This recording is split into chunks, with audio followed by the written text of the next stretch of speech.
Alors, aujourd'hui, je fais une petite vidéo qui va pas vous plaire. Je le sais très bien, mais c'est important. Ça peut vous aider à vous lancer, justement. Et vous allez voir un petit peu comment c'est contradictoire, un peu tout ça.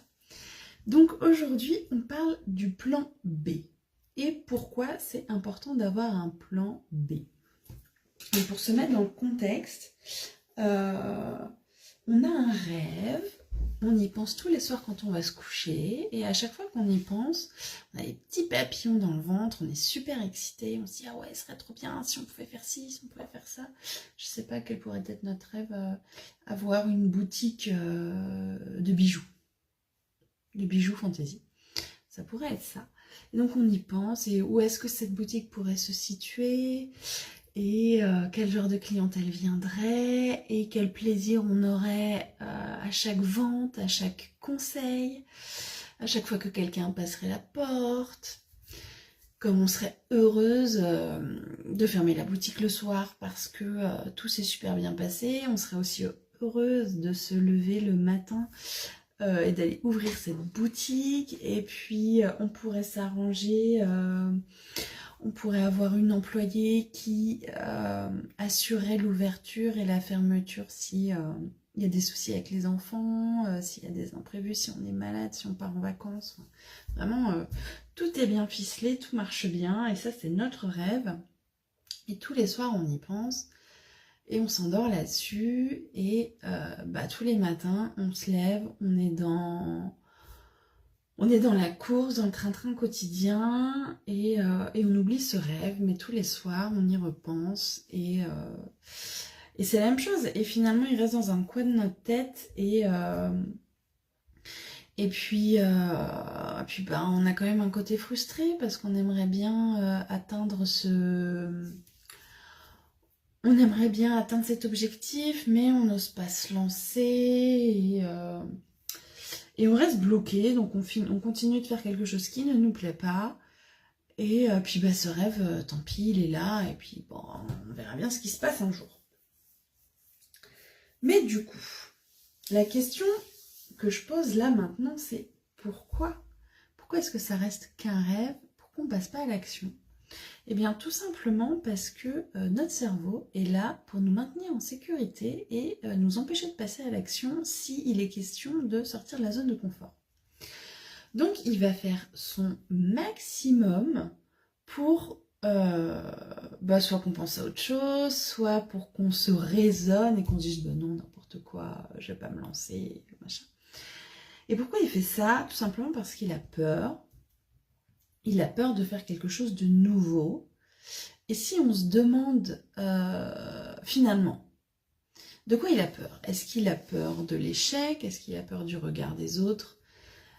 Si on fait quelque chose de différent, si on sort du salariat par exemple, ou voilà, qu'est-ce qui pourrait arriver de pire si on se lance ? Est-ce que c'est échouer ? Est-ce que c'est mettre en danger financièrement la famille ? Est-ce que c'est se rajouter de la charge mentale ? Enfin voilà, de quoi on a peur ? Donc maintenant, l'exercice que je vous invite à faire, c'est d'aller réfléchir à ce qui pourrait arriver de pire. Si tu décides de croire en ton projet et de le lancer, qu'est-ce qui va arriver de pire ? Je t'invite vraiment à le visualiser, à l'écrire si tu en as besoin, mais à imaginer cette situation, la pire chose qui puisse se passer si tu oses te lancer et que ça ne fonctionne pas. Et une fois que tu as cette image en tête, je t'invite à imaginer de quelle manière tu pourrais rebondir. Parce que y a toujours des solutions, et je t'invite à les imaginer, ces solutions. Qu'est-ce que ça pourrait être ? Ça pourrait être soit demander de l'argent à des proches. Oh pardon. Pardon. Ça peut être trouver un travail salarial en complément, en attendant que ça se développe, en attendant de se remettre à flot. Ça peut être demander des aides à l'État. Il y a des choses qui existent quand on lance son affaire. Ça peut être tout plein de choses. Donc vraiment là, l'exercice est d'imaginer la pire chose qui puisse se passer si tu oses avancer vers ton rêve. Et ensuite, d'aller visualiser la solution que tu pourrais trouver si effectivement le pire scénario se produit. Et donc cette solution, c'est ce qu'on va appeler le plan B. Et une fois que tu as bien visualisé ça, ton cerveau, il sait qu'il y aura une solution. Donc au final, c'est plus que des fausses excuses que tu as, c'est plus que... c'est vraiment toi du coup qui te laisse des excuses parce que ton cerveau est rassuré et il sait qu'il y aura une solution, il sait qu'en aucun cas ta famille sera en danger et du coup il pourra t'aider à passer à l'action. Donc là, si après cet exercice tu ne passes toujours pas à l'action, alors il y a peut-être un peu plus à creuser du coup, mais ce ne sera pas l'objet de cette vidéo. Ça pourrait être l'objet d'une autre vidéo, peu importe, ou d'une discussion qu'on peut avoir ensemble s'il y a besoin.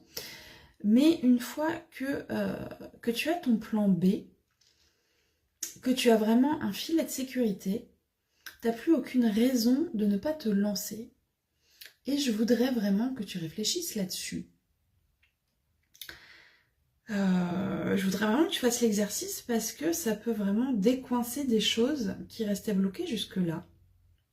Et ça me paraît important d'avoir ce plan B bien ficelé, bien en tête, et pour pouvoir se lancer et foncer en fait. Foncer sans ces boulets là qui nous retiennent et qui nous empêchent d'avancer. Donc c'était ça que je voulais partager aujourd'hui. Je vérifie dans mes notes. C'est bon, j'ai bien partagé tout ce que je voulais. J'ai pas parlé de l'ego, mais c'est aussi quelque chose qui peut t'empêcher d'avancer. Donc l'ego, il va plutôt te dire que si tu sors des cases, peut-être les gens vont te regarder différemment. Et ça c'est un autre travail, mais c'est toujours pareil. Si tu as ton plan B, ton ego est rassuré aussi. Donc ton esprit est rassuré, ton ego est rassuré, et ça devient bien plus possible d'avancer et de se rapprocher de ce rêve.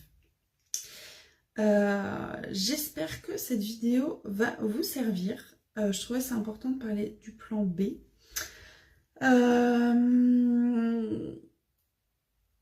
Du coup, j'ai partagé tout ce que je voulais.